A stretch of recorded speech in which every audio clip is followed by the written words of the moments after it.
ఏం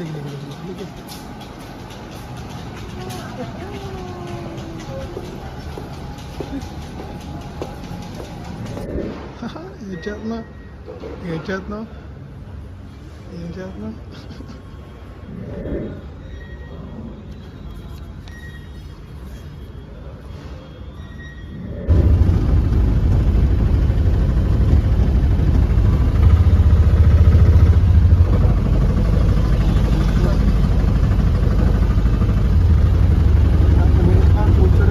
so hi guys అందరికీ. So అందరూ బాగున్నారు కదా? అయితే ఏంటి ఎయిర్పోర్ట్ ఏంటి విమానం వీడియో ఏంటి అనుకుంటున్నారు కదా? ఏమీ లేదండి, నాకు మొన్న రీసెంట్గా మ్యారేజ్ అయింది కదా, వీడియో కూడా పోస్ట్ చేశాను మన ఛానల్లోని. సో సరదాగా అలా ఊటీ వెళ్తున్నాను అనమాట హనీమూన్కి. అందరూ పాటుగానే వీడియో తీస్తున్నాను. అంటే నేను వెళ్తున్నానంటే నాతో కూడా మీరు వస్తున్నట్టే కదా, సో అందుకోసం నేను వీడియో ఫుల్గా తీసి ఎక్కడ కూడా మిస్ కాకుండా పెడుతున్నాను. మీరు కూడా అదే విధంగా ఎక్కడ మిస్ కాకుండా చూడండి. ఇది ఏంటి అంటే ఈ మిషను ఇక్కడ మనం ఎంట్రీ అయిపోయిన తర్వాత బోర్డింగ్ పాస్ తీసుకోవాలి కదా. బోర్డింగ్ పాస్ అంటే ఏమి ఉండదండి, జస్ట్ మన టికెట్స్ తీసుకుంటాం, ఫ్లైట్ టికెట్స్. ఆ టికెట్స్ మీద టీఎన్ఐ నెంబర్ ఎంటర్ చేసి అక్కడ కన్ఫర్మ్ కొట్టిన తర్వాత సీట్ నెంబర్స్ మనం కన్ఫర్మ్ చేసుకోవాలి. సీట్ మనకి అంటే విండో సీట్స్ కావాలా నార్మల్ సీట్స్ కావాలా మనం కన్ఫర్మ్ చేసుకొని ప్రింట్ కొడితే అక్కడ ప్రింట్ వచ్చేస్తుంది బోర్డింగ్ పాస్. సో కొత్తగా వెళ్ళిన వాళ్ళకి ఇది చాలా యూజ్ అవుతుంది. వీడియో మాత్రం లాస్ట్ వరకు చూడండి, ఎక్కడ స్కిప్ చేయకుండా మీరైతే మాత్రం.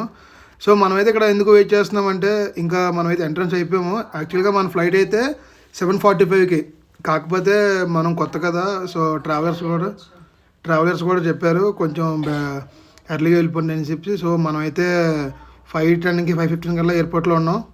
ఎందుకు బ్రో అంత ఎర్లీగా వెళ్ళిపోయారు అనుకుంటారేమో, ఉన్నాం అప్పుడు. అంటే అప్పటికి ఇంకా ఎవరు స్టాఫ్ కూడా రాలేదు, లగేజ్ చెక్ ఇన్ కోసం మనం వెయిట్ చేస్తున్నాము. సో అందుకని అనమాట ఇంకొన్ని స్టాఫ్ అయితే వస్తారు, లగేజ్ చెక్ ఇన్ చేస్తారు. ఇక్కడ మొత్తం మన లగేజ్ అంతా రెండో ఇచ్చి ప్యాక్ చేస్తే లగేజ్ చెక్ చేస్తారు. అక్కడ లగేజ్ చెక్ ఇన్ అయిపోయిన తర్వాత పక్కన అలా కొంచెం ముందుకి లెఫ్ట్లో వెళ్తే అక్కడైతే మన మొత్తం బిలాంగింగ్స్ మన దగ్గర ఉన్న అన్నీ చెక్ చేస్తారన్నమాట. ఇవ్వండి ఇదే ఏరియా మొత్తం మనం పెట్టుకుని బెల్ట్తో సహా అన్నీ తీసి ఇచ్చేయాలి వాళ్ళకి. ఒక బాక్స్ ఇది ఉంటుంది కదా, ఏంటి నెట్ ఉంటుంది, ట్రే ఉంటుంది, ఆ ట్రేలో వేసేయాలి. మన వాచ్ కానీ ఏదైనా సరే, ఏదైనా ఐరన్ వస్తువు ఉన్నా, ఏదైనా లెదర్ ఉన్న జాకెట్ ఉన్నా ఏమన్నా సరే అందులో వేస్తుంటే అవన్నీ చెక్ చేస్తారు వాళ్ళు. సో మనకైతే ఆ చెక్ ఇన్ అయిపోయింది, లగేజ్ చెక్ ఇన్ అంతా అయిపోయింది, లగేజ్ కూడా ఇస్తాము ఇంకా free. So luggage check in అయిపోయిన తర్వాత మనకైతే గేట్ నెంబర్ ఇస్తారు, ఫ్లైట్ మన ఫ్లైట్ ఏ గేట్లో ఉందనేది. కాకపోతే వాళ్ళు ఏం చెప్పారంటే ఫ్లైట్ ఇంకా అప్డేట్ కాలేదు గేట్ నెంబరు. సో మీరు డిస్ప్లేలో కనిపిస్తుంది గేట్ నెంబర్ అప్డేట్ అవుతుంది, అక్కడ మీరు వెయిట్ చేయండి అని చెప్పారు. సో మనమైతే అక్కడ డిస్ప్లే దగ్గరకు వచ్చి ఇక్కడ వెయిట్ చేస్తున్నాము. చాలా టైం ఉంది, ఇంకా మనం అప్పటికి ఇంకా 2 hours అంత టైం ఉంది. సో అక్కడైతే గేట్ దగ్గర డిస్ప్లే దగ్గర వెయిట్ చేస్తున్నాము గేట్ నెంబర్ కోసం. సో మనకు చాలా టైం ఉంది కాబట్టి సరదాగా అలా కూర్చొని ఫొటోస్ వీడియోస్ తీసుకుంటున్నాము, ఇంకా ఏం లేదనమాట. అయితే తర్వాత మనకి టికెట్స్ అయిపోయిన తర్వాత ఇక్కడ ఈ లగేజ్ చెకింగ్ అయిపోయింది కదా, లగేజ్ చెకింగ్ అయిపోయిన తర్వాత ఇలా స్టిక్కర్ అంటిస్తారు మనకి టికెట్స్ బ్యాక్ సైడ్. ఈ స్టిక్కర్ ఏంటంటే ఇదే స్టిక్కర్, సేమ్ స్టిక్కర్ మన లగేజ్ బ్యాగ్ కూడా అంటిస్తారు. ఎందుకంటే మనం బెంగళూరు ఎయిర్పోర్ట్లో వెళ్ళిపోయిన తర్వాత లగేజ్ తీసుకోవాలి కదా, తీసుకోవడానికి ఈజీగా ఉంటుందని నెంబర్ మ్యాచ్ అవ్వడానికి అంటిస్తారు. సో ఫైనల్గా అయితే మన గేట్ నెంబర్ అయితే వచ్చింది, మన గేట్ నెంబర్ 3 అనమాట. యాక్చువల్గా గేట్ నెంబర్ మనకి డిస్ప్లే అవ్వకముందే మా ట్రావెలర్ కాల్ చేశారనమాట. ట్రావెలర్ అంటే ఎవరు కాదు, మా ఫ్రెండ్ వాళ్ళ బ్రదరే, తెలిసిన అబ్బాయి కాబట్టి మనకి బిఫోర్గా కాల్ చేసి చెప్పాడు గేట్ నెంబర్ 3కి వెళ్ళిపోండి అనేసి. అక్కడికైతే వెళ్ళిపోయాము. గేట్ నెంబర్ 3లో కూర్చుంటే చూడండి ఎంత పెద్దగా ఉందో పైన ఎయిర్పోర్ట్ మొత్తం. ఇదంతా ఎయిర్పోర్టే, చాలా అంటే చాలా పీస్ఫుల్గా ఉంది, చాలా పెద్దది ఉంది. అంటే తినడానికి కూడా అన్నీ ఉన్నాయి ఇక్కడ. మనకైతే తెలియదు కదా ఫస్ట్ ఎక్స్పీరియన్స్. నాకైతే మాత్రం ఎయిర్పోర్ట్ ఫ్లైట్ కూడా ఫస్ట్ ఎక్స్పీరియన్స్.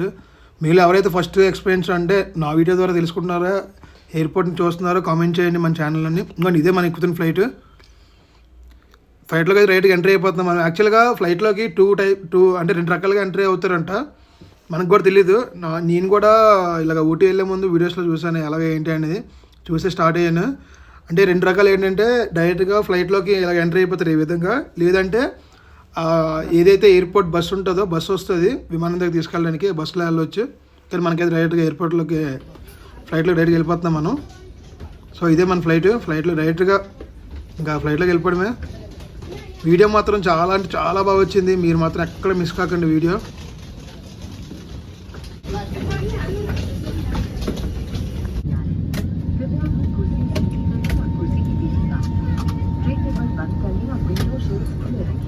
टेक ऑफ और लैंडिंग के दौरान कैबिन की बत्तियां धीमी की जाएंगी।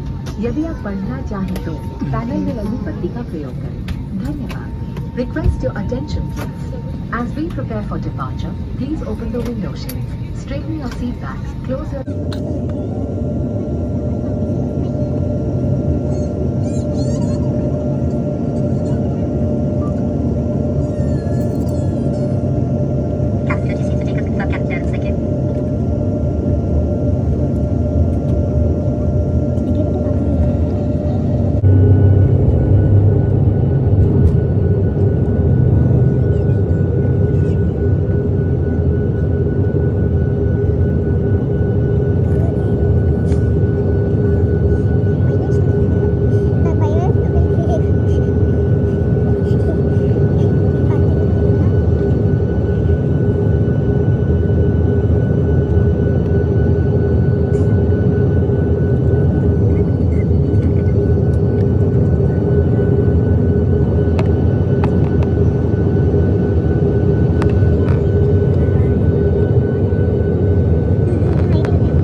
ఫస్ట్ టైం మేము ఫ్లైట్ ఎక్స్పీరియన్స్ చేయడం వల్ల ఏమనిపించిందంటే ఫ్లైట్ టేక్ ఆఫ్ అయ్యేటప్పుడు మాకు కొంచెం చాలా భయం అనిపించింది నాకైతే. మా వారు మాత్రం చాలా ధైర్యంగా ఉన్నారు. ఫ్లైట్ పైకి వెళ్ళిన తర్వాత అసలు ఫ్లైట్ మూవ్ అవుతున్నట్టే అనిపించలేదు, అలాగా అంటే స్టన్ అయిపోయి ఎట్లా ఉందేమో అనిపించింది. బట్ మేము ఫ్లైట్ కోసం వెయిట్ చేసినంత టైం కూడా లేకుండానే 1 అవర్లో జస్ట్ మాకు ల్యాండ్ అయిపోయింది ఫ్లైట్ బెంగళూరులో. సో మేము బెంగళూరుకి రీచ్ అయిపోయాం 1 అవర్లోనే.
ఫైనల్గా అయితే మనం బెంగళూరు ఎయిర్పోర్ట్కి వస్తాము. చూడండి ఇక్కడ ఎన్ని ఫ్లైట్లు ఉన్నాయి బెంగళూరు ఎయిర్పోర్ట్లో. మనకి విశాఖపట్నం ఎయిర్పోర్ట్లో అయితే ఎన్ని కనిపించలేదు, కానీ ఫ్లైట్లు బెంగళూరు ఎయిర్పోర్ట్లో చూడండి ఎన్ని. అండ్ చాలా పెద్ద ఎయిర్పోర్ట్, మామూలు లేదు ఎయిర్పోర్ట్ మాత్రం.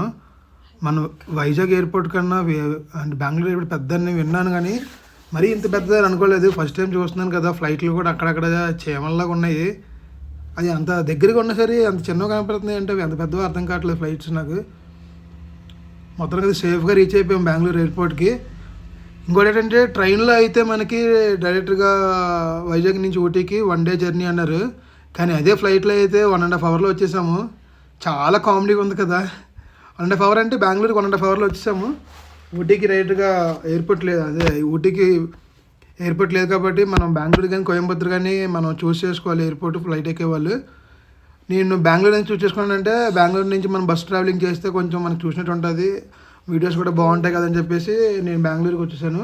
దట్టు బెంగళూరుకి అయితే సింగిల్గా ఫ్లైట్, కోయంబత్తూరుకి అయితే కనెక్టింగ్ ఫ్లైట్స్ వల్ల కాస్ట్ కూడా పెరిగిపోతుంది. అందుకని నేను బెంగళూరు ఫ్లైట్లో వచ్చేసాను అనమాట.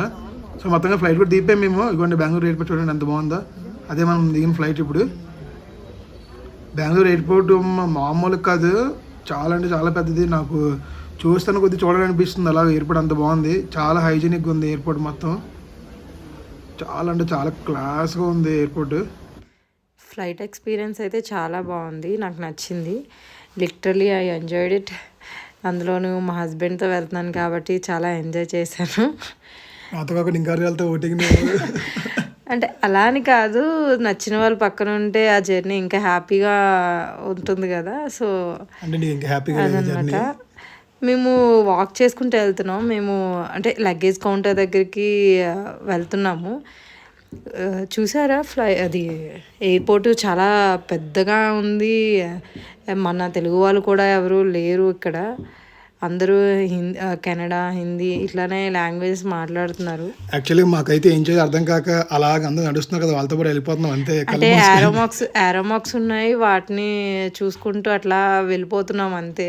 ఎయిర్పోర్ట్ ఎంత పెద్దది ఉందో టాయిలెట్స్ కూడా అలాగే ఉన్నాయి ఇక్కడ బెంగళూరు ఎయిర్పోర్ట్లో. సో ఈ విధంగా మనం అయితే మొత్తంగా అలాగా లగేజ్ గురించి ఇంకా తిరుగుతూనే ఉన్నామన్నమాట, ఎక్కడ ఉంది లగేజ్ అనేది. ఫైనల్గా మనం రీచ్ అయినట్టే లగేజ్ కౌంటర్కి. ఇదిగోండి ఇదే లగేజ్ కౌంటర్. ఇది మేము వచ్చినప్పటికీ మా బ్యాగులు వచ్చాయి మా దగ్గరికి. అంటే అప్పటికే తిరిగి ఉంటాయి 2-3 రౌండ్లు అవి. మనం అంత మెల్లిగా వచ్చాం కదా వీడియో చేసుకుంటూ. ఆ గాడి తిరిగి ఉంటే ఎలా 2-3 రౌండ్లు. మేమైతే వచ్చినప్పటికి ఇది ఏంటంటే రౌండ్గా ఉంది. ఇదే ఇక్కడ మన లగేజ్ ఇక్కడ మనం తీసుకోవడమే, పికప్ చేసుకోవడమే లగేజ్, ఇంకేముండదు. రౌండ్గా అక్కడ పెట్టేస్తున్నారు, అది అలా తిరుగుతూనే ఉందన్నమాట వాళ్ళు గెస్ట్లు వచ్చినంత వరకు. చెప్పాను కదా లగేజ్ కూడా నెంబర్ ఉంటుంది, నెంబర్ పెట్టి మనం మ్యాచ్ చేసుకోవడమే. ఫైనల్లీ లగేజ్ అయితే కలెక్ట్ చేసుకొని మేము ఎయిర్పోర్ట్ బయటకి అయితే వచ్చేసాము. క్యాబ్స్ కోసం వెయిట్ చేస్తున్నాం. అక్కడ చాలా క్యాబ్స్ అయితే ఉన్నాయి, ఎయిర్పోర్ట్ వాళ్ళ క్యాబ్స్ కూడా ఉన్నాయి, కానీ కాస్ట్ అయితే చాలా హై చెప్తున్నారు. మేము ఆన్లైన్లో బుక్ చేద్దామని చెప్పి ట్రై చేస్తున్నాం. ఇంట్లో మా మామ అయితే చుట్టూ తిరిగి మరి వీడియో తీసేస్తున్నారు. నేనైతే చాలా సీరియస్గా క్యాబ్స్ బుక్ చేద్దామని చెప్పి చూస్తున్నాను మొబైల్లోని. ఓకే, దీని కంటిన్యూ వీడియో అయితే నెక్స్ట్ నేను అప్లోడ్ చేస్తాను. సో లైక్, షేర్ చేసి సబ్స్క్రైబ్ చేసుకోండి, మా ఛానల్ని సపోర్ట్ చేయండి.